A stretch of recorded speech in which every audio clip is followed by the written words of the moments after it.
ശബരിമലയിലെ സ്വർണ്ണക്കൊള്ളയുമായി ബന്ധപ്പെട്ട് അന്വേഷണം രണ്ടാം ദിനത്തിലേക്ക് കടക്കുമ്പോൾ ഉണ്ണികൃഷ്ണൻ പോറ്റിയുടെ ചോദ്യം ചെയ്യൽ തുടരുകയാണ്. രണ്ടാം ദിനവും ചോദ്യം ചെയ്യൽ തുടരുന്നു. ബംഗളൂരുവിൽ ഗൂഢാലോചന നടത്തിയ സംഘത്തിനു പിന്നിൽ കേരളത്തിലുള്ള ഉന്നതനുണ്ട് എന്നാണ് പോറ്റിയുടെ മൊഴി. അതേസമയം സ്വർണ്ണക്കൊള്ളയിൽ ഉണ്ണികൃഷ്ണൻ പോറ്റി ജോയിന്റ് കസ്റ്റഡി അപേക്ഷ സമർപ്പിക്കുമെന്നറിയുന്നു. അതായത് 2 എഫ്ഐആറുകളാണ് ഉണ്ണികൃഷ്ണൻ പോറ്റിക്കെതിരെയുള്ളത്.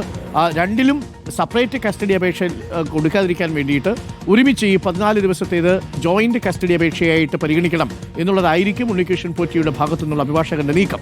നിലവിലുള്ള കസ്റ്റഡി കട്ടളപ്പാളി കേസിലും ബാധകമാക്കണമെന്നാവശ്യപ്പെട്ടാണ് റാന്നി കോടതിയിൽ അപേക്ഷ നൽകുക. ഹരിമോഹനും റഹീസും ചേരുന്നുണ്ട് കൂടുതൽ വിവരങ്ങളുമായി. ഹരിമോഹനുണ്ട്. ഹരി, രണ്ടാം ദിവസത്തേക്ക് കടക്കുന്നു. ഈ രണ്ടാം ദിവസത്തേക്ക് കടക്കുമ്പോൾ കൂടുതൽ വിവരങ്ങൾ പുറത്തു വരുന്നുണ്ട്. അതിലേറ്റവും നിർണായകമായത് 5 അംഗ സംഘത്തെക്കുറിച്ചുള്ളൊരു സൂചന ഉണ്ണികൃഷ്ണൻ പോറ്റി കൊടുത്തിട്ടുണ്ട്.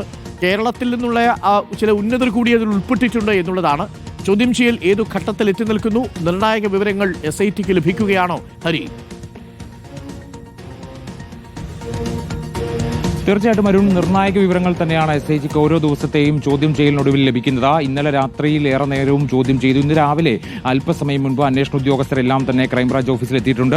അല്പസമയം മുമ്പാണ് അന്വേഷണ സംഘത്തിലെ പ്രധാനപ്പെട്ട ഉദ്യോഗസ്ഥൻ, അതായത് അന്വേഷണ ഉദ്യോഗസ്ഥൻ SP S ശശിധരൻ ഇവിടെ എത്തിച്ചേർന്നത്. രാവിലെ തന്നെ ഉണ്ണികൃഷ്ണൻ പോറ്റിയെ ചോദ്യം ചെയ്യുന്നതടക്കമുള്ള നടപടികളിലേക്ക് കടന്നിട്ടുണ്ട്. SP P ബിജോയുടെ നേതൃത്വത്തിലായിരുന്നു രാവിലെ ചോദ്യം ചെയ്യൽ. ഇപ്പോൾ ശശിധരന്റെ നേതൃത്വത്തിലായിരിക്കും ഇനി മുതലുള്ള ചോദ്യം ചെയ്യൽ. പ്രധാനപ്പെട്ട വിവരങ്ങളാണ് ഉണ്ണികൃഷ്ണൻ പോറ്റിയിൽ നിന്ന് നിലവിൽ ലഭിച്ചിട്ടുള്ളത്.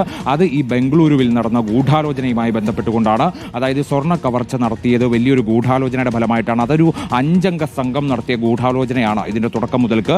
ആ 5 അംഗ സംഘം എന്ന് പറയുന്നത് കർണാടക സ്വദേശികളായിട്ടുള്ള ആളുകൾ. കൽപേഷ് എന്ന് പറയുന്ന, നമ്മൾ തുടക്കം മുതൽക്ക് ചർച്ച ചെയ്ത കൽപേഷ് എന്ന് പറയുന്ന ആ പേരുകാരനടക്കം ആ 5 അംഗ സംഘത്തിലുണ്ട്. ബാക്കിയുള്ളവരുടെ അടക്കം പേരുകൾ ഉണ്ണികൃഷ്ണൻ പോറ്റി അന്വേഷണ സംഘത്തോട് പറഞ്ഞിട്ടുണ്ട് എന്നുള്ളതാണ് വിവരങ്ങൾ.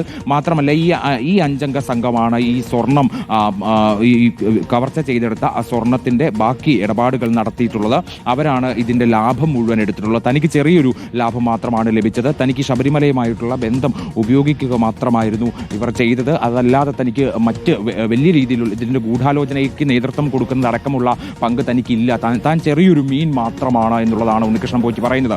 മാത്രമല്ല, ഈ ബംഗളൂരുവിൽ നടന്ന ഗൂഢാലോചനയ്ക്ക് പിന്നിൽ പ്രവർത്തിച്ചത് കേരളത്തിൽ ഉള്ള ചില ഉന്നതരാണെന്ന് കൂടി പറഞ്ഞു.